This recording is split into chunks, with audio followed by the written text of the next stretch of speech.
दिल थाम के बैठ जाइए, क्योंकि पूरा कंट्रोल एंड कोऑर्डिनेशन चैप्टर मैं आपको 10-15 मिनट के अंदर फ्लो डायग्राम के थ्रू रिवाइज कराने वाला हूँ। तो ये वीडियो अगर आप देख रहे हो तो ये वीडियो आपका एक तरीके से रिवीजन है इस चैप्टर का, और रिवीजन तब करता है जब आदमी चैप्टर पूरा पढ़ लेता है। तो अगर आपने कंट्रोल एंड कोऑर्डिनेशन चैप्टर पढ़ लिया है तो ये रिवीजन वीडियो आपको बहुत हेल्प करेगा, है ना। एग्जाम देने के पहले या टेस्ट देने के पहले या क्वेश्चन प्रैक्टिस करने के पहले एक बार रिवीजन कर लें। और रिवीजन करने का सबसे फास्टेस्ट तरीका है कि हम चैप्टर में फ्लो डायग्राम या फ्लो चार्ट बना लें, और एग्जाम में भी अगर जरूरत बने तो हम ये डायग्राम बना सकते हैं। ठीक है, तो चलिए स्टार्ट करते हैं। सबसे पहले जो पहला फ्लो डायग्राम या फ्लो चार्ट है वो ये है कि न्यूरॉन्स का जो फ्लो होता है, न्यूरॉन्स पे इलेक्ट्रिकल इम्पल्स का जो फ्लो होता है उसका डायरेक्शन। तो जो इलेक्ट्रिकल इम्पल्स है वो स्टार्ट कहाँ से होता है, डेंड्राइट से, फिर कहाँ पहुँचता है, सेल बॉडी, और फिर एक्सॉन, और फिर एक्सॉन के बाद नर्व एंडिंग जिसे हम एक्सोनल एंड भी कहते हैं। तो इस तरीके से डेंड्राइट से होते हुए सेल बॉडी, एक्सॉन और नर्व एंडिंग तक इलेक्ट्रिकल इंपल्स क्या करता है, ट्रेवल करता है। फिर नर्व एंडिंग के बाद साइनेप्स को क्रॉस करके फिर जो इलेक्ट्रिकल इंपल्स है वो कहाँ पहुंचती है, दूसरे न्यूरॉन के डेंड्राइट पर। यानी जहां एक न्यूरॉन की नर्व एंडिंग होती है उसके बाद दूसरे न्यूरॉन का डेंड्राइट शुरू हो जाता है, और दो न्यूरॉन्स के बीच का जो गैप होता है उसे साइनेप्स कहते हैं। और साइनेप्स में जो सिग्नल है, इंफॉर्मेशन है, वो केमिकल्स के थ्रू ट्रांसफर होता है।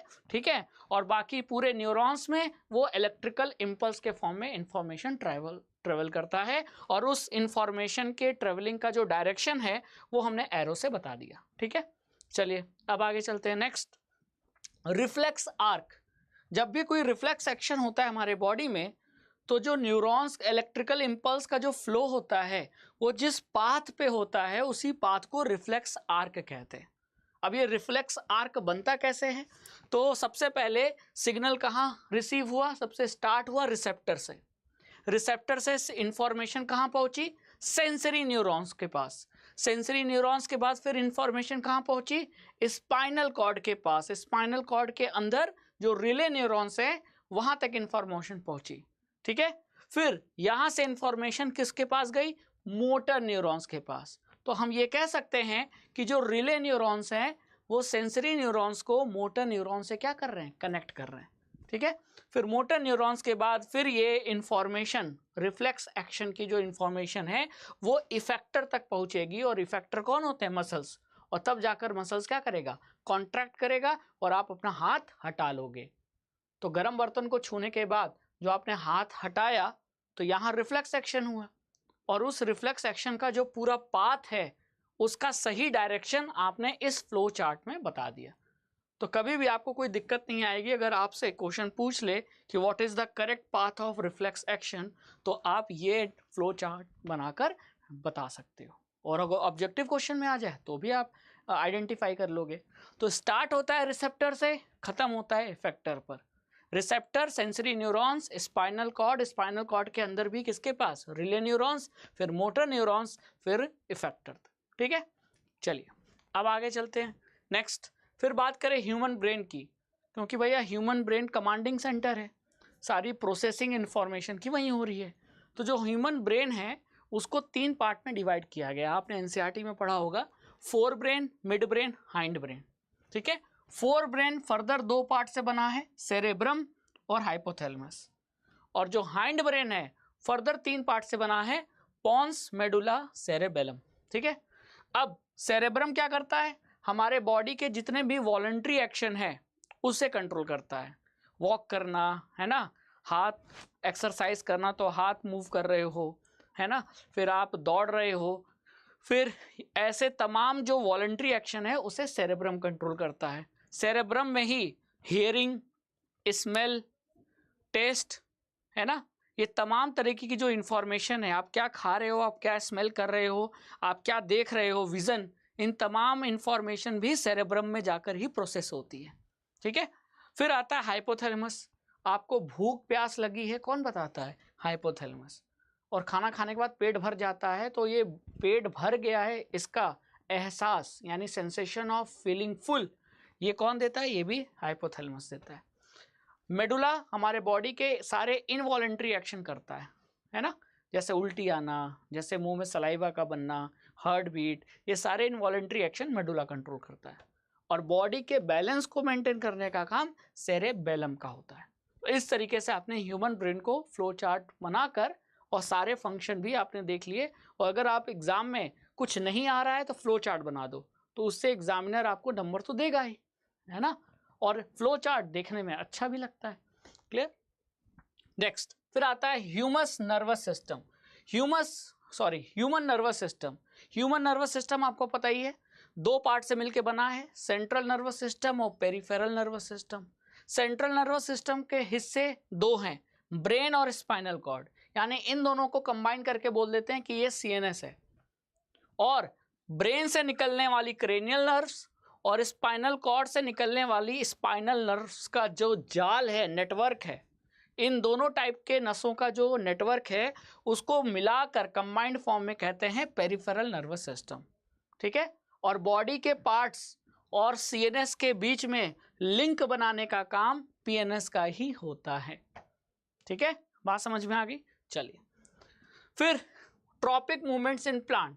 तो प्लांट्स में अगर ट्रॉपिक मूवमेंट की बात करें तो ट्रॉपिक मूवमेंट डायरेक्शनल मूवमेंट होते हैं, है ना, और ये ग्रोथ के कारण होते हैं। तो प्लांट में ग्रोथ के कारण होने वाले डायरेक्शनल मूवमेंट्स को ही ट्रॉपिक मूवमेंट कहते हैं। अब ये जो मूवमेंट होते हैं ये अलग अलग स्टिमुलस के कारण होते हैं।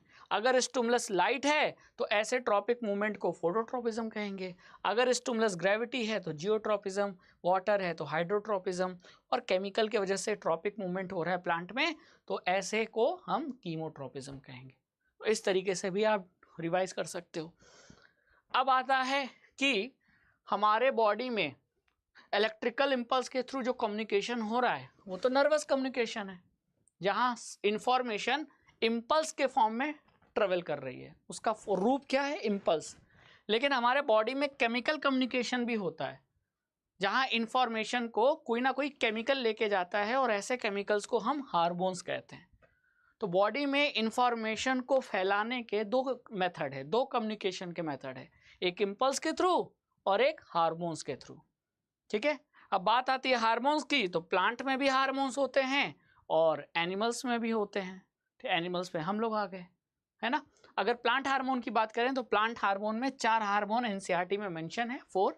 पहला है ऑक्सिन जो शूट की टिप की ग्रोथ को प्रमोट करता है, जिबरलिन जो स्टेम की ग्रोथ को प्रमोट करता है।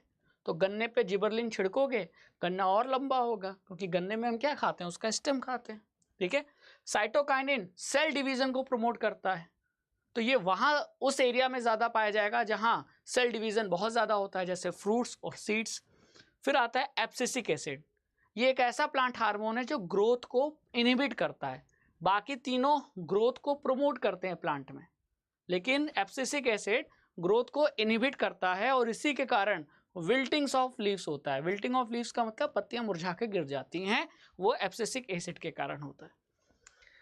अब बात करें एनिमल्स में हार्मोन्स की, तो एनिमल्स में जैसे ह्यूमन बीइंग तो कौन कौन से हार्मोन्स होते हैं, एड्रेनलिन जो एड्रेनल ग्लैंड में बनता है, क्योंकि जो एनिमल्स में हार्मोन बनता है वो एंडोक्राइन ग्लैंड्स में बनता है, तो कोई ना कोई हार्मोन किसी ना किसी एंडोक्राइन ग्लैंड में बनेगा।